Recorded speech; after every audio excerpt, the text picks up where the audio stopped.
Como mis hermanas en alguna época del año tenían que trabajar durante el día en el campo, tejían y cosían por las tardes. Después de la cena y del rezo que le seguía, dirigido por mi padre, se comenzaba a trabajar. Todos tenían que hacer. Mi hermana María iba a telar, mi padre llenaba las canillas, Teresa y Gloria iban a la costura, mi madre hilaba. Carolina y yo, después de arreglar la cocina, estábamos empleadas en quitar los silbanes, coser botones, etc.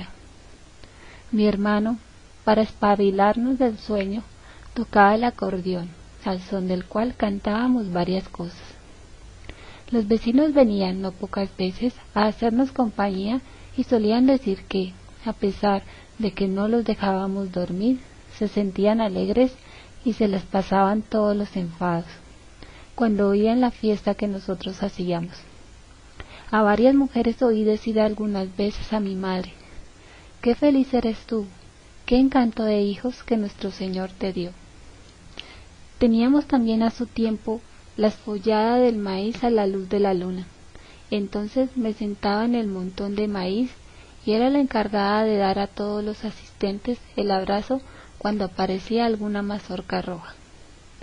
Reflexión de la protagonista. No sé si los hechos que hace poco acabo de contar de mi primera comunión fueron una realidad o una ilusión de niña. Lo que sí sé es que ellos tuvieron siempre y tienen aún hoy una gran influencia en la unión de mi alma con Dios. No sé por qué cuento todas estas cosas de mi vida familiar, pero es Dios el que así me lo inspira. Él sabe el motivo por el que lo hace. Es tal vez para que su excelencia pueda ver qué sensible iba a ser al sufrimiento que el buen Dios me iba a pedir, después de haber sido tan mimada. Y como su excelencia me manda decir todos los sufrimientos que nuestro Señor me pidió y las gracias que por su misericordia se dignó concederme, me parece que así me es más fácil decirlas, tal y como me pasaron. Además, quedo descansada porque sé que su excelencia echa al fuego todo aquello que ve que no tiene utilidad para la gloria de Dios y de María Santísima. Las apariciones. Manifestaciones en 1915. Así pues, llegué a mis 7 años. Mi madre determinó que comenzase a guardar nuestras ovejas. Mi padre no era de esa opinión, ni mis hermanas tampoco. Querían para mí, por el afecto particular que me tenían, una excepción, pero mi madre no cedió. Es como todas, decía ella. Carolina tiene ya 12 años, por tanto, puede ya comenzar a trabajar en el campo, o a aprender a hilar, tejer o coser si lo quiere. Así me fue confiada la guarda de nuestro rebaño. La noticia de que yo comenzaba mi vida de pastora se extendió rápidamente entre los pastores, y casi todos vinieron a ofrecerse para ser mis compañeros. A todos les dije que sí, y con todos hice planes para ir a la sierra. Al día siguiente, la sierra estaba repleta de pastores y rebaños. Parecía una nube que la cubría, pero yo no me encontraba bien en medio de tantos gritos. Escogí pues entre ellos 3 para que fueran mis compañeras, y sin decir nada a los demás, escogimos unos pastos apartados. Las 3 que escogí eran Teresa Matías, su hermana María Rosa y María Justino. Al día siguiente nos fuimos con nuestros rebaños a un monte llamado Cabezo. Nos dirigimos a la falda del monte que queda mirando al norte. En la ladera sur de este monte quedan los Balindos, que su excelencia ya debe conocer por el nombre. Y en la ladera que mira al saliente está la roca de la que ya hablé a su excelencia en el escrito sobre Jacinta. Subimos con nuestros rebaños casi hasta la cima del monte. A nuestros pies quedaba una extensa arboleda que se extiende en las llanuras del valle. Olivas, robles, pinos, encinas, etc. Al llegar al mediodía comimos nuestra merienda y después invité a mis compañeras a que rezasen conmigo el rosario, a lo que ellas se unieron con gusto. Apenas habíamos comenzado, cuando delante de nuestros ojos vimos como suspendida en el aire sobre el arbolado una figura como si fuera una estatua de nieve que los rayos del sol volvían como transparente. —¿Qué es aquello? —preguntaron mis compañeras, medio asustadas. —No lo sé. Continuamos nuestro rezo, siempre con los ojos fijos en dicha figura que, en cuanto terminamos, desapareció. Según mi costumbre, tomé la decisión de callar, pero mis compañeras, en cuanto llegaron a casa, contaron lo sucedido a sus familias. Se divulgó la noticia y un día, cuando llegué a casa, me interrogó mi madre. —Oye, dicen que viste por ahí no sé qué. ¿Qué es lo que viste? —No lo sé. Y como no me sabía explicar, añadí: parecía una persona envuelta en una sábana. Y queriendo decir que no le pude ver las facciones, dije: no se le conocían ojos ni manos. Mi madre terminó con un gesto de desprecio diciendo: tonterías de niños. Pasado algún tiempo volvimos con nuestros rebaños a aquel mismo sitio, y se repitió lo mismo y de igual manera. Mis compañeras contaron de nuevo lo acontecido, y lo mismo sucedió, pasado otro espacio de tiempo. Era la tercera vez que mi madre oía hablar fuera de casa de estas cosas, sin yo haber dicho palabra en casa. Me llamó entonces, ya poco contenta, y me preguntó: vamos a ver, ¿qué dice la gente que ves por ahí? No lo sé, madre mía, no sé lo que es. Varias personas comenzaron a burlarse de nosotras, y como yo desde mi primera comunión me quedaba abstraída por algún tiempo, recordando lo que había pasado, mis hermanas con algo de desprecio me preguntaban: ¿estás viendo a alguien envuelto en una sábana? Estos gestos y palabras de desprecio afectaban mucho a mi sensibilidad, pues yo solamente estaba habituada a muestras de cariño. Pero esto no era nada. Lo que pasaba es que yo no sabía lo que el buen Dios me tenía reservado para el futuro. Apariciones del ángel en 1916. Por este tiempo, Francisco y Jacinta pidieron y obtuvieron, como ya conté a su excelencia, permiso de sus padres para comenzar a guardar sus rebaños.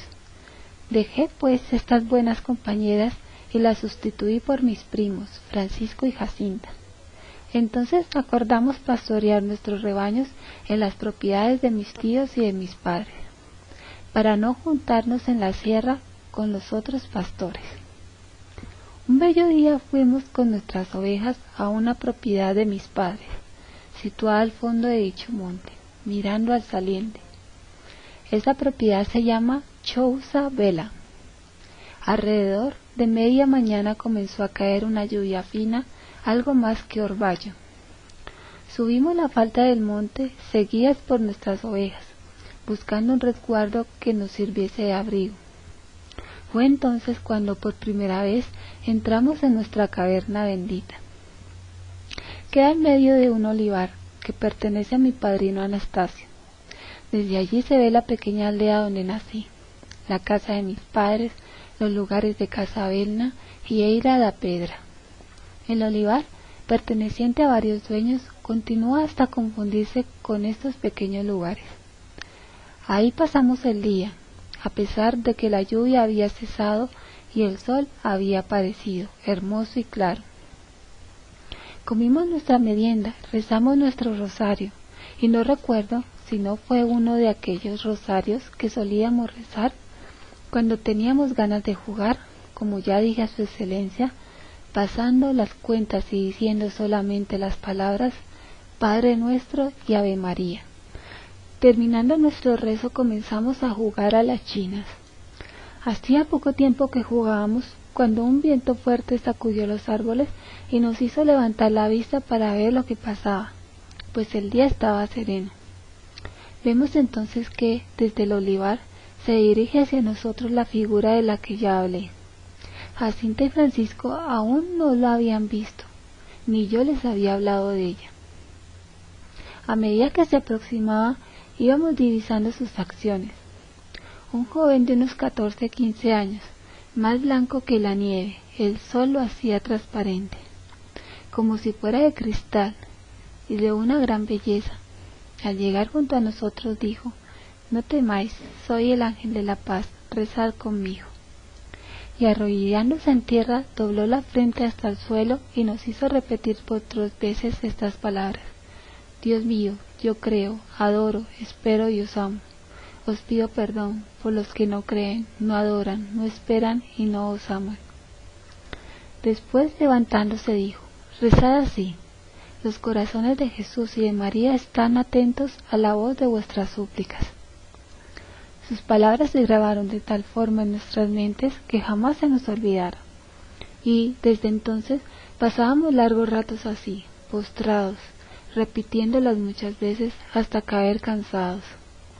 Entonces les recomendé que era preciso guardar silencio, y esta vez, gracias a Dios, me hicieron caso. Pasado bastante tiempo, en un día de verano, en que habíamos ido a pasar el tiempo de siesta a casa, jugábamos al lado de un pozo que tenía mi padre en la huerta, a la que llamábamos Arneiro. En el escrito sobre Jacinta también hablé ya a su excelencia de este pozo. De repente vimos junto a nosotros la misma figura o ángel, como me parece que era, y dijo: «¿Qué hacéis? Rezad, rezad mucho. Los santísimos corazones de Jesús y de María tienen sobre vosotros designios de misericordia. Ofrecer constantemente al Altísimo oraciones y sacrificios». «¿Cómo nos hemos de sacrificar?», le pregunté. «En todo lo que podáis ofrecer a Dios un sacrificio como acto de reparación por los pecados con que Él es ofendido y como súplica para la conversión de los pecadores. Atraed así sobre vuestra patria la paz. Yo soy el ángel de su guarda, el ángel de Portugal. Sobre todo, aceptad y soportar con sumisión el sufrimiento que el Señor os envíe». Pasó bastante tiempo y fuimos a pastorear nuestros rebaños a una propiedad de mis padres, que queda en la falda del mencionado monte, un poco más arriba que los Baliños. Es un olivar al que llamamos Pregueira.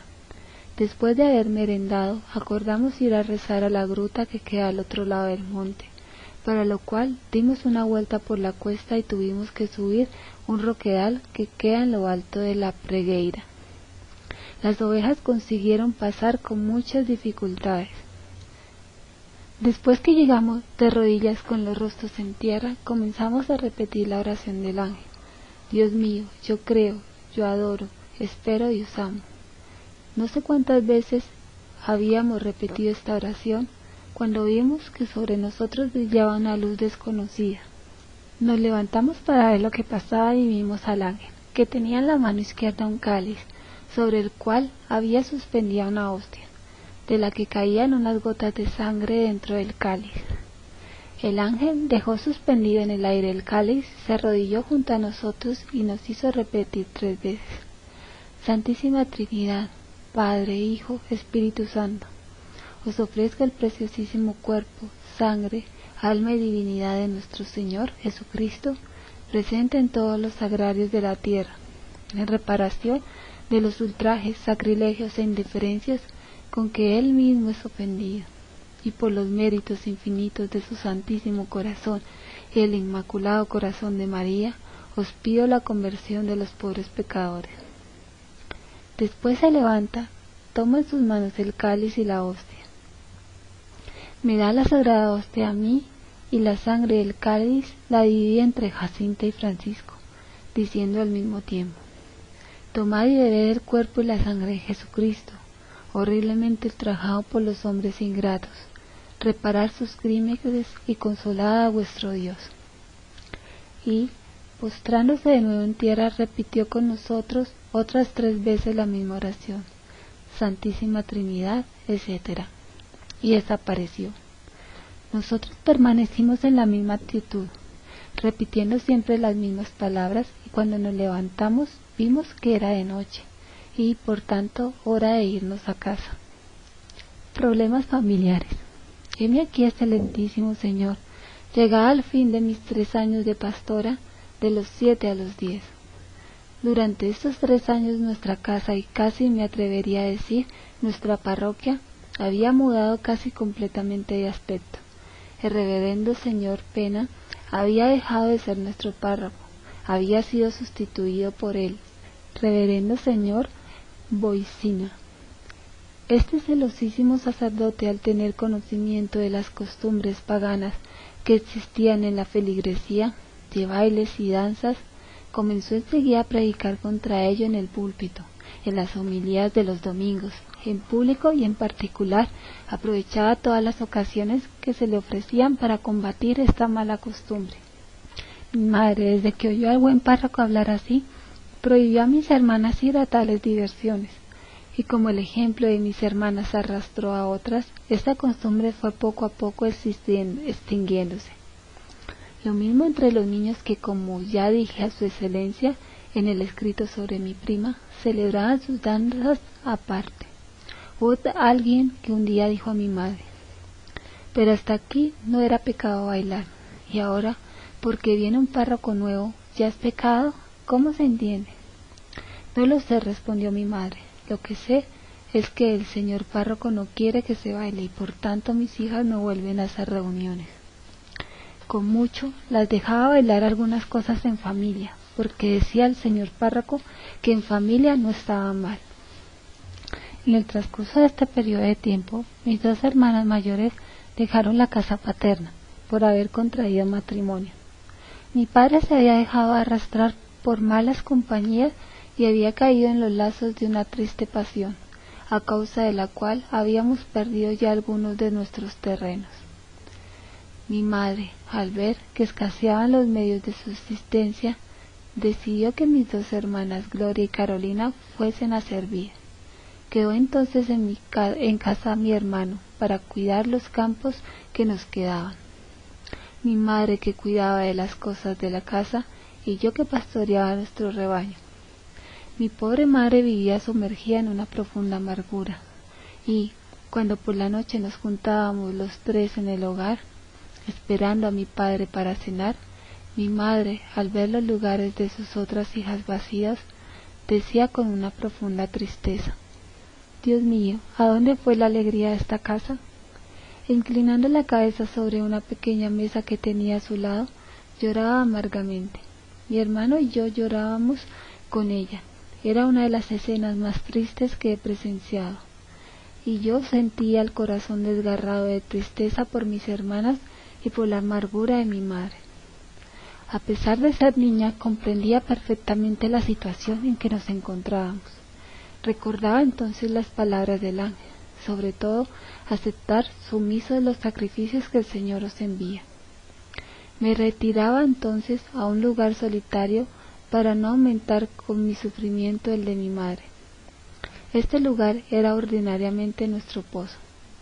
Allí, de rodillas, de bruces sobre las losas que lo cubrían, juntaba a sus aguas mis lágrimas y ofrecía a Dios mis sufrimientos. A veces Jacinta y Francisco venían y me encontraban así entristecida, y como yo, a causa de los sollozos, estaba casi sin voz y no podía hablar, ellos sufrían también conmigo hasta el punto de derramar también abundantes lágrimas.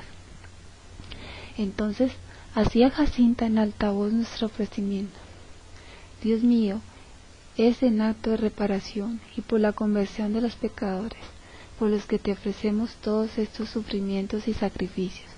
La fórmula del ofrecimiento no era siempre exacta, pero el sentido era siempre este. Tanto sufrimiento comenzó a minar la salud de mi madre. Esta, no pudiendo ya trabajar, mandó venir para hacerse cargo de la casa a mi hermana Gloria. La visitaron cuantos cirujanos y médicos había por allí. Se emplearon infinidad de remedios sin obtenerse mejoría alguna. El buen párroco se ofreció para llevar a mi madre a Leiría en su carro de mulas, para que la viesen allí los médicos. Allá fue, acompañada de mi hermana Teresa, pero llegó a casa medio muerta por el cansancio del camino y molida de las consultas, sin haber obtenido resultado alguno.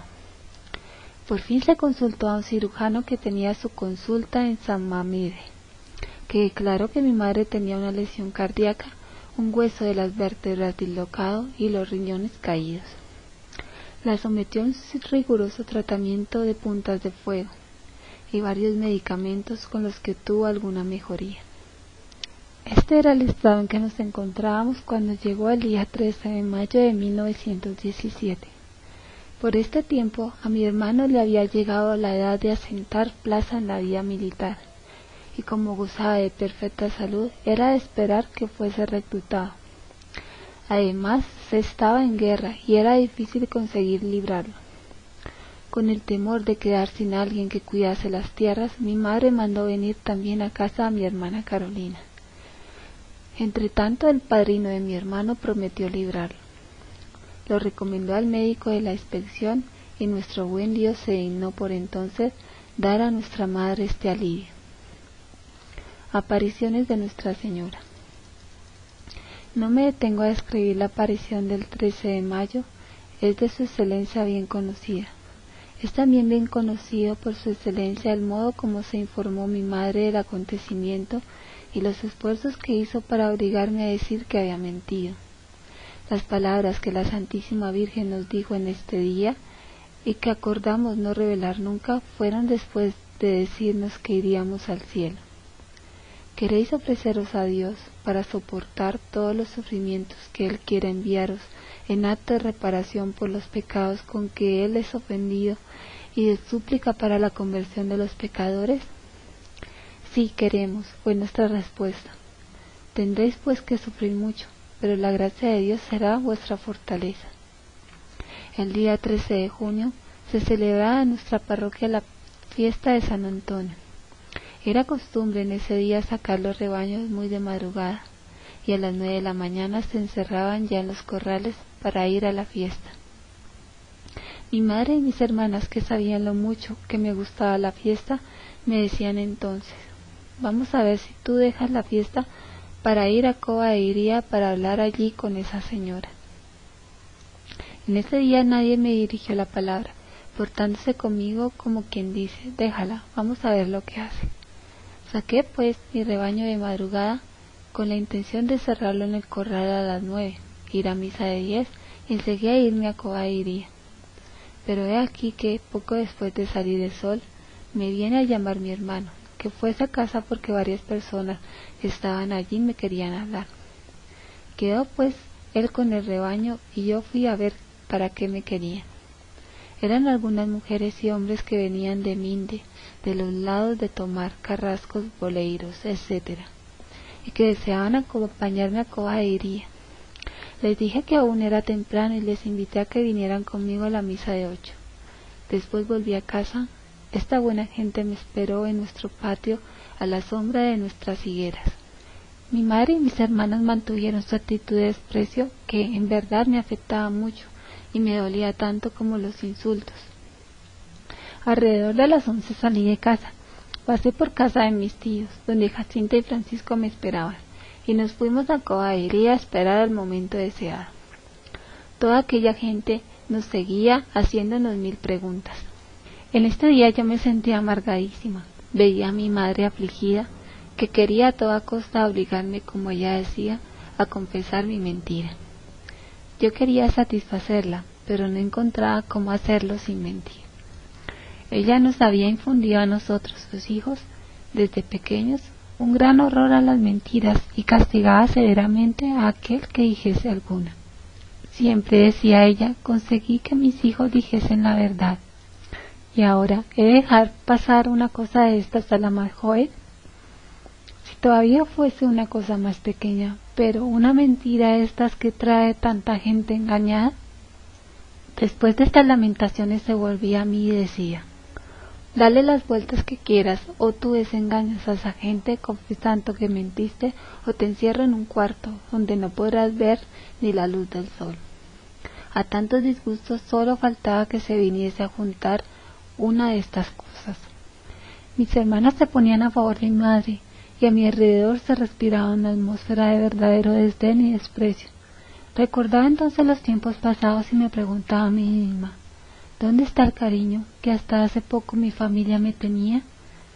Y mi único desahogo eran las lágrimas derramadas delante de Dios, ofreciéndole mi sacrificio. En este día, pues, la Santísima Virgen, como adivinando lo que me pasaba, además de lo que yo narré, me dijo: ¿y tú? ¿Sufres mucho? No te desanimes. yo nunca te abandonaré. Mi inmaculado corazón será tu refugio y el camino que te conducirá a Dios. Jacinta, cuando me veía llorar, me consolaba diciendo: no llores, seguramente son estos los sacrificios que el ángel dijo que Dios nos enviaría. Por estos tus sufrimientos son para reparar y convertir a Él los pecadores. Dudas de Lucía. Por este tiempo el párroco de mi feligresía supo lo que pasaba y mandó decir a mi madre que me llevase a su casa. Esta respiró al fin, juzgando que el párroco iría a tomar la responsabilidad de los acontecimientos. Por eso me decía: mañana vamos a misa muy de mañanita y luego vas a casa del señor cura. Que él te obligue a confesar la verdad, sea lo que fuere, que te castigue, que haga de ti lo que quiera, con tal de que te obligue a confesar que has mentido, yo quedo contenta. Mis hermanas también tomaron el partido de mi madre e inventaron un sinnúmero de amenazas para asustarme con la entrevista del párroco. Informé a Jacinta y a su hermano lo que pasaba, los cuales me respondieron: nosotros también vamos, el señor cura también mandó decir a mi madre que nos llevara, pero mi madre nunca nos dice nada de estas cosas. Paciencia, si nos castigan, sufriremos por amor de nuestro Señor y por los pecadores. Al día siguiente fui allá, detrás de mi madre, quien por el camino no dijo ni una palabra. Yo confieso que temblaba, a la espera de lo que iba a suceder. Durante la misa ofrecí a Dios mis sufrimientos y después atravesé el atrio detrás de mi madre y subí las escaleras del porche de la casa del señor párroco. Al subir las primeras gradas, mi madre se volvió hacia mí y me dijo: no me enfades más. Ahora dices al señor párroco que mentiste, para que él pueda el domingo en la misa decir que fue una mentira y así pueda acabar todo. Estos no tienen ni pies ni cabeza. Toda la gente corriendo a coa iría a rezar delante de una carrasca. Sin más llamó a la puerta. Vino la hermana del buen párroco, que nos mandó sentarnos en un banco y esperar un poco. Por fin vino el señor párroco, nos mandó entrar en su despacho, hizo señal a mi madre para que se sentase en un banco y a mí me llamó junto a su escritorio. Cuando vi a su reverencia interrogándome con tanta paz y amabilidad, quedé admirada. No obstante, me quedé a la expectativa de lo que viniera.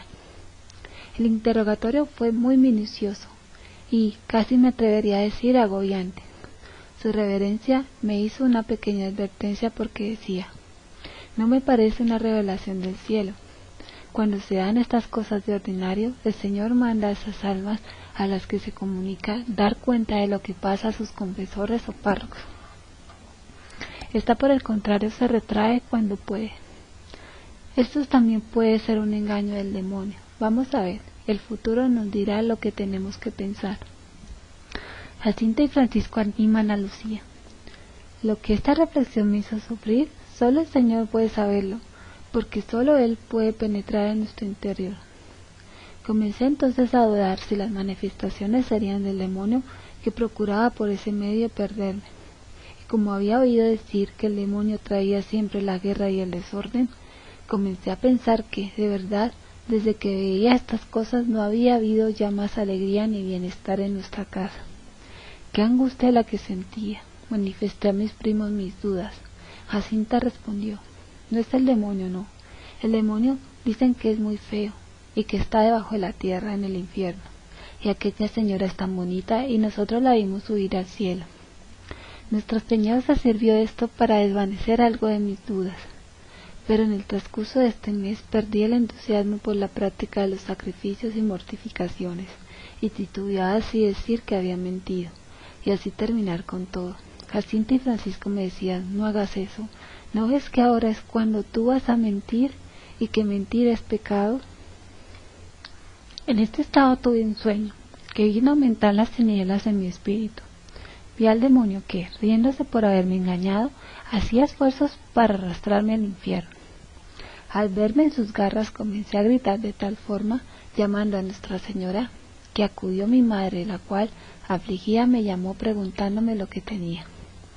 No recuerdo lo que le respondí. De lo que sí me acuerdo es que en aquella noche no pude dormir más, pues quedé tullida de miedo. Este sueño dejó en mi espíritu una nube de verdadero miedo y aflicción. Mi único alivio era verme sola en algún rincón solitario para llorar allí libremente. Comencé a sentir aborrecimiento hasta de la compañía de mis primos, por eso comencé a esconderme también de ellos. Pobres criaturas, a veces andaban buscándome, llamándome por mi nombre y yo cerca de ellos sin responderles, oculta a veces en algún rincón hacia donde ellos no atinaban a mirar. Se aproximaba el día 13 de julio y yo dudaba si iría allá.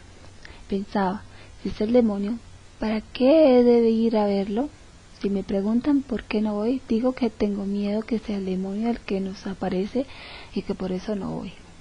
Jacinta y Francisco que hagan lo que quieran, yo no vuelvo más a Coahería. La resolución estaba tomada y yo decidí a ponerla en práctica. El día 12 por la tarde comenzó a juntarse la gente que venía a asistir a los acontecimientos del día siguiente. Llamé entonces a Jacinta y a Francisco y los informé de mi resolución. Ellos respondieron: nosotros vamos, aquella señora nos mandó ir allá. Jacinta se ofreció para hablar con la señora, pero le dolía que yo no fuese y comenzó a llorar. Le pregunté por qué lloraba. ¿Porque tú no quieres ir? No, yo no voy. Oye, si la señora te pregunta por mí, dile que no voy porque tengo miedo de que sea el demonio. Y los dejé solos para irme a esconder y así no tener que hablar con las personas que me buscaban para preguntar.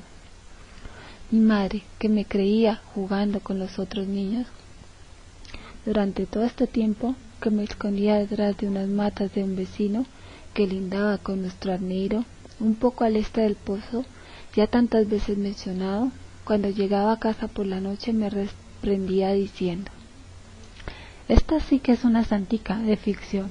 Todo el tiempo que le sobra de estar con las ovejas la pasa en los juegos de tal forma que nadie la encuentra.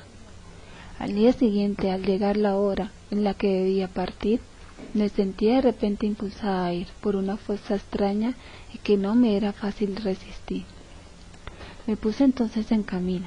Pasé por la casa de mis tíos para ver si aún estaba allí Jacinta. La encontré en su cuarto con su hermano Francisco de rodillas a los pies de la cama llorando. Entonces, ¿vosotros no vais?, les pregunté. Sin ti no nos atrevemos a ir. Anda, ven. Allá voy, le respondí. Entonces, con el semblante alegre partieron conmigo. El pueblo en masa nos esperaba por los caminos. Con esfuerzo conseguimos llegar allá. Fue este el día en que la Santísima Virgen se dignó revelarnos el secreto.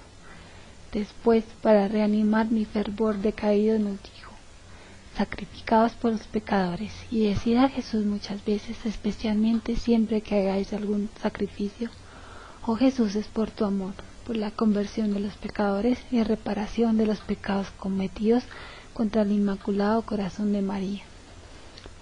Incredulidad de la Madre de Lucía. Gracias a nuestro buen Dios, en esta aparición se desvanecieron las nubes de mi alma y recuperé la paz. Mi pobre madre se afligía cada vez más al ver la gran cantidad de gentes que allí venían de todas partes. Esta pobre gente, decía ella, viene con certeza engañada por vuestros embustes, y realmente no sé qué hacer para desengañarla. Un pobre hombre que se jactaba de hacernos burla, de insultarnos y de llegar a veces a ponernos las manos encima, un día le preguntó: entonces tú, María Rosa, ¿qué me dices de las visiones de tu hija?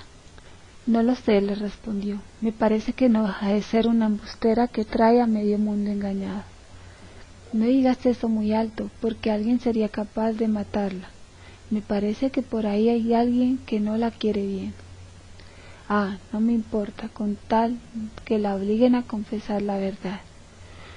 Yo he de decir siempre la verdad, sea contra mis hijos o contra quien fuere, aunque fuera contra mí misma. Y verdaderamente así era. Mi madre decía siempre la verdad, aunque fuera contra sí misma. Este buen ejemplo le debemos sus hijos. Un día pues determinó de nuevo obligarme a desmentirme, como ella decía, y por ello decidió llevarme al día siguiente otra vez a casa del señor párroco para que yo le confesara que había mentido, pedirle perdón y hacer las penitencias que su reverencia juzgase y quisiese imponerme. Realmente el ataque esta vez era fuerte y yo no sabía qué hacer.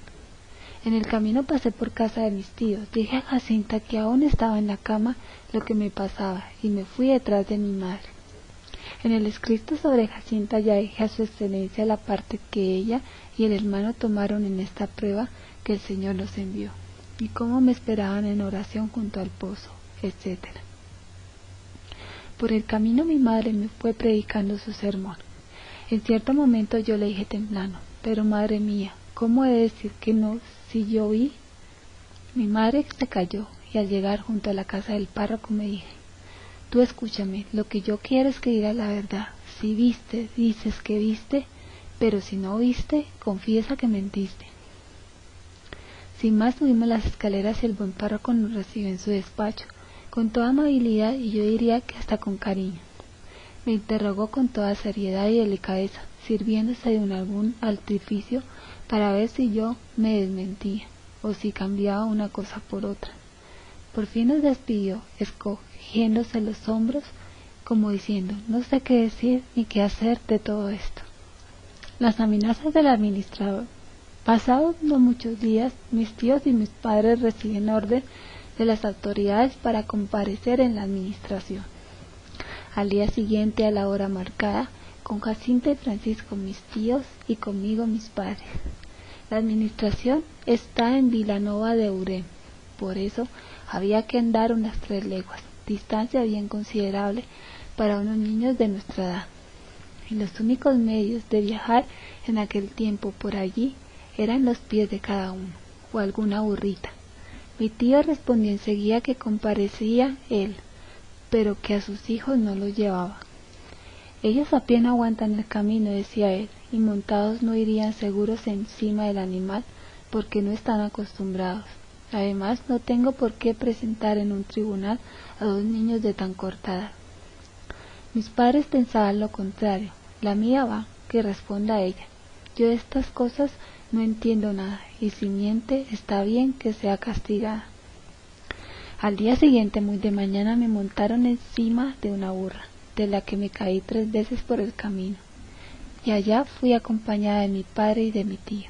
Me parece que ya conté a su excelencia cuánto sufrieron en ese día Jacinta y Francisco, pensando que me habían matado. A mí lo que más me hacía sufrir era la indiferencia que mostraban por mí mis padres. Esto lo veía más claro cuando observaba el cariño con que mis tíos trataban a sus hijos. Recuerdo que en este viaje me hice esta reflexión: qué diferentes son mis padres de mis tíos. Para defender a sus hijos se entregan ellos mismos. Mis padres muestran la mayor indiferencia para que hagan de mí lo que quieran, pero paciencia, decía en el interior de mi corazón. Así tengo la dicha de sufrir más por tu amor, oh Dios mío, y por la conversión de los pecadores.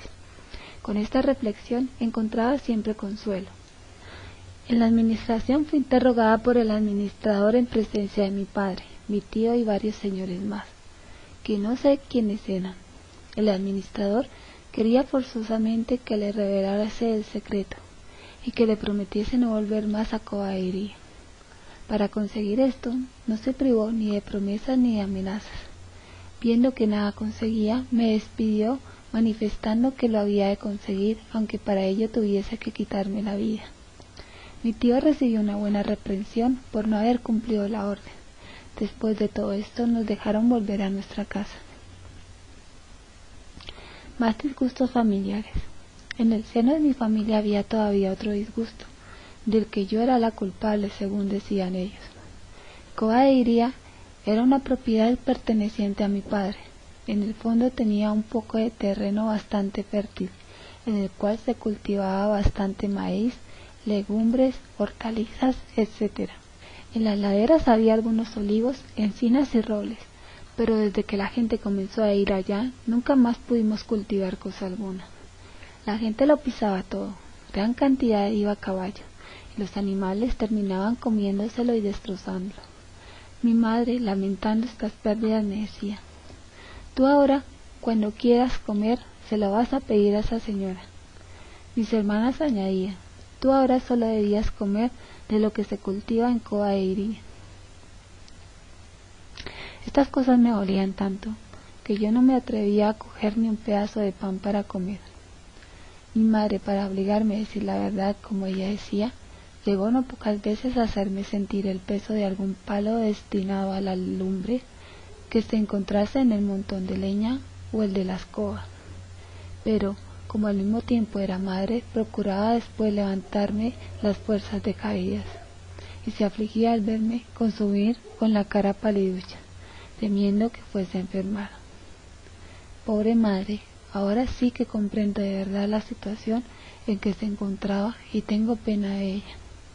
En verdad ella tenía razón en juzgarme indigna de un favor así, y por ello me creía mentirosa. Por una gracia especial de nuestro Señor, nunca tuve el menor pensamiento ni movimiento en contra de su modo de proceder en relación a mi persona. Como el ángel me había anunciado que el Señor me enviaría sufrimientos, vi siempre en todo ello la acción de Dios, que así lo quería. El amor, la estima y el respeto que le debía continuo siempre aumentado, como si me acariciase mucho. Y ahora le estoy más agradecida por haberme tratado así, que si hubiese continuado criándome entre mimos y caricias. Primer director espiritual. Me parece que fue en el transcurso de este mes, cuando se presentó por primera vez el padre Formigao para hacerme su interrogatorio. Me preguntó seria y minuciosamente. Me agradó mucho, porque me habló bastante de la práctica de las virtudes, enseñándome algunos modos de practicarlas. Me mostró una estampa de Santa Inés, me contó su martirio y me animó a imitarla. Su reverencia continuó yendo allí todos los meses para hacerme su interrogatorio, al fin del cual siempre me daba un buen consejo, con el que me hacía algo bien espiritual. Un día me dijo: tienes obligación de amar mucho a nuestro Señor por tantas gracias y beneficios que te está concediendo. Se grabó tan profundamente esta frase en mi alma que desde entonces adquirí el hábito de decir continuamente a nuestro Señor: Dios mío, yo te amo, en agradecimiento a las gracias que me has concedido. Comuniqué a Jacinta y a su hermano esta ejaculatoria que a mí tanto me agradaba, y ella la tomó tan en serio que cuando más entretenida estaba en medio de los juegos preguntaba: oíd, ¿se os ha olvidado decir a nuestro Señor que le amamos por las gracias que nos ha concedido? La prisión de Urén. Entre tanto, amanecía el día 13 de agosto. Las gentes llegaban de todas partes desde la víspera. Todos querían vernos e interrogarnos y hacernos sus peticiones para que las transmitiésemos a la Santísima Virgen. Éramos en las manos de aquellas gentes como una pelota en las manos de los niños. Cada uno nos empujaba para su lado y nos preguntaba por sus cosas, sin darnos tiempo a responder a ninguno. En medio de esta lucha aparece una orden del señor administrador para que fuera a casa de mi tía, que me esperaba allí. Mi padre era el intimidado y fue a llevarme. Cuando llegué, estaba él en un cuarto con mis primos. Allí él nos interrogó e hizo nuevas tentativas para obligarnos a revelar el secreto y a prometer que no volveríamos a Cobadeiría. Como nada consiguió, dio orden a mi padre y a mi tío para que nos llevasen a la casa del señor cura. Todo lo que nos pasó después en la prisión no me detengo ahora a contarlo, porque su excelencia lo conoce ya. Como ya dije a su excelencia, a lo que en este tiempo fui más sensible y lo que más me hizo sufrir, lo mismo que a mis primos, fue el abandono completo de nuestra familia. A la vuelta de este viaje o prisión, que no sé cómo lo he de llamar, que a mi parecer fue el día 15 de agosto, como satisfechos de mi llegada a casa me mandaron inmediatamente sacar el rebaño y llevarlo a pastar. Mis tíos quisieron quedarse con sus hijos en casa, y por ello mandaron en su lugar a su hermano Juan. Cuando, como ya era tarde, nos quedamos junto a nuestra aldea en Los Baliños. Vuestra excelencia ya conoce también cómo pasó esta cena, porque ello no me detengo a describirla. La Santísima Virgen nos recomienda de nuevo la práctica de la mortificación, diciendo al final de todo: rezad, rezad mucho y haced sacrificios por los pecadores, que van muchas almas al infierno, porque no hay quien se sacrificie y pida por ellas. Mortificaciones y sufrimientos. Pasados algunos días, íbamos con las ovejas por un camino, donde encontré un trozo de cuerda de un carro. La cogí y jugando la até a uno de mis brazos. No tardé en notar que la cuerda me lastimaba. Dije entonces a mis primos: «Oíd, esto hace daño. Podíamos atarla a la cintura y ofrecer a Dios este sacrificio». Las pobres criaturas aceptaron mi idea y tratamos enseguida de dividirla para los tres. Las aristas de una piedra a la que pegábamos con otra fue nuestra navaja. Fuese por el grosor o aspereza de la cuerda, fuese porque a veces la apretábamos mucho, este instrumento nos hacía a veces sufrir horriblemente. Jacinta dejaba en ocasiones caer algunas lágrimas debido al daño que le causaba. Yo le decía entonces que se la quitase, pero ella me respondía: «No, quiero ofrecer este sacrificio a nuestro Señor en reparación y por la conversión de los pecadores». Otro día jugábamos cogiendo de las paredes unas hierbas que producen un estallido cuando se aprietan con las manos. Jacinta, al recoger estas hierbas, cogió sin querer también una ortiga, con la que se produjo picor. Al sentir el dolor, la apretó más con las manos y nos dijo: «Mirad, mirad, otra cosa con la que nos podemos mortificar». Desde entonces quedamos con la costumbre de darnos de vez en cuando con las ortigas un golpe en las piernas para ofrecer a Dios también aquel sacrificio. Si no me engaño, fue también en el transcurso de este mes cuando adquirimos la costumbre de dar a nuestra merienda a nuestros pobrecitos, como ya conté a su excelencia en el escrito sobre Jacinta. Mi madre comenzó también en el transcurso de este mes a estar más en paz. Ella solía decir: «Si hubiese, aunque solo fuera una persona, que viese alguna cosa, yo tal vez creería. Pero, entre tantas gentes, ver solo ellos». Ahora, en este último mes, varias personas decían que veían algunas cosas. Unos que habían visto a Nuestra Señora, otras varias señales en el sol, etc. Mi madre decía entonces: «A mí antes me parecía que si hubiese otras personas que también viesen algo, creería. Pero ahora hay tantas que dicen que ven, y yo no acabo de creer». Mi padre comenzó también por entonces a tomar mi defensa, imponiendo silencio siempre que comenzaban a reñir conmigo, y solía decir: «No sabemos si es verdad, pero tampoco sabemos si es mentira». Por este tiempo mis tíos, cansados de las impertinencias de las personas de fuera, que continuamente pedían vernos y hablarnos, comenzaron a mandar a su hijo Juan a pastorear el rebaño, quedando ellos con Jacinta y Francisco en casa. Poco después acabaron por venderlo, y yo comencé a ir sola con mi rebaño, porque no me gustaba andar con otra compañía. Como ya conté a su excelencia, Jacinta y su hermano iban conmigo cuando yo iba cerca, y si el pastoreo era lejos, iban a esperarme al camino. Puedo decir que fueron verdaderamente felices esos días para mí en que, sola, en medio de mis ovejas, desde la cima de un monte o desde las profundidades de un valle, yo contemplaba los encantos del cielo y agradecía a nuestro buen Dios las gracias que desde allá me había mandado. Cuando la voz de alguna de mis hermanas interrumpía mi soledad, llamándome para que fuese a casa para hablar con tal o cual persona que me buscaba, yo sentía un profundo disgusto y solo me consolaba el poder ofrecer a nuestro buen Dios una vez más este sacrificio. Vinieron un día a hablarnos 3 caballeros. Después de su interrogatorio bien poco agradable, se despidieron diciendo: «Mirad si os decís a decir ese secreto, si no el señor administrador está dispuesto a quitaros la vida». Jacinta, dejando traslucir su alegría en el rostro, dijo: «¡Qué bien! Con lo que me agradan nuestro Señor y Nuestra Señora, así vamos a verlos enseguida». Corriendo el rumor de que efectivamente el administrador nos quería matar, una de mis tías casadas en Casais vino a nuestra casa con la intención de llevarnos a la suya, porque decía ella: «Yo vivo en otro ayuntamiento y por eso el administrador nos puede ir a buscar allí». Pero su intención no se realizó, debido a que nosotros no quisimos ir, y respondimos: «Si nos matan, es lo mismo, vamos al cielo». El 13 de septiembre. Así se aproximó el día 13 de septiembre. En este día la Santísima Virgen, después de lo que ya he narrado, nos dijo: «Dios está contento con vuestros sacrificios, pero no quiere que durmáis con la cuerda. Ponedla solamente durante el día». Excusado será decir que obedecimos puntualmente sus órdenes. Como en el mes pasado nuestro Señor, según parece, había querido manifestar alguna cosa extraordinaria, mi madre tenía la esperanza de que en ese día esos hechos serían más claros y evidentes.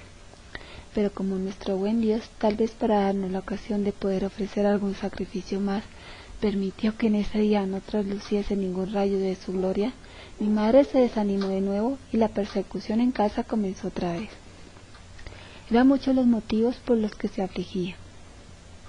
A la pérdida total de caballería, que era un bonito pastizal para nuestro rebaño, y de los comestibles que allí se recogían, se venía a juntar la convicción, casi cierta, como ella decía, de que los acontecimientos no pasaban de simples quimeras y fantasías de imaginaciones infantiles.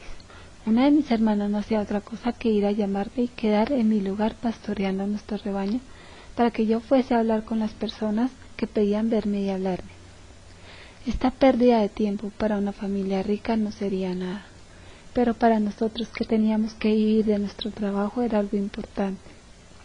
Mi madre se vio obligada pasado no mucho tiempo a vender nuestro rebaño, que hacía para el sustento de la familia no poca falta. De todo esto se me culpaba y todos me lo echaban en cara en los momentos críticos. Espero que nuestro buen Dios me lo haya aceptado todo, pues yo se lo ofrecí, siempre contenta para poder sacrificarme por él y por los pecadores. A su vez mi madre sufría todo esto con una paciencia y resignación heroicas, y se me reprendía y castigaba era porque me creía mentirosa. A veces completamente conforme con los disgustos que nuestro Señor le enviaba, decía: ¿será todo esto el castigo que Dios me manda por mis pecados? Si es así, bendito sea Dios. Sin espíritu de lucro. Una vecina se acordó un día, no sé cómo, de decir que unos señores me habían dado, no recuerdo qué cantidad de dinero. Mi madre sin más me llamó y me preguntó por ella. Como yo le dije que no lo había recibido, quiso entonces obligarme a entregarlo, y para ello se sirvió del palo de la escoba. Cuando yo ya tenía el polvo de la ropa bien sacudido, intervino una de mis hermanas, Carolina, con otra muchacha vecina nuestra, llamada Virginia, diciendo que habían asistido al interrogatorio de esos señores y que habían visto que ellos no me habían dado nada. Pude así defendida retirarme a mi pozo predilecto y ofrecer una vez más este sacrificio a nuestro buen Dios. Una visita curiosa.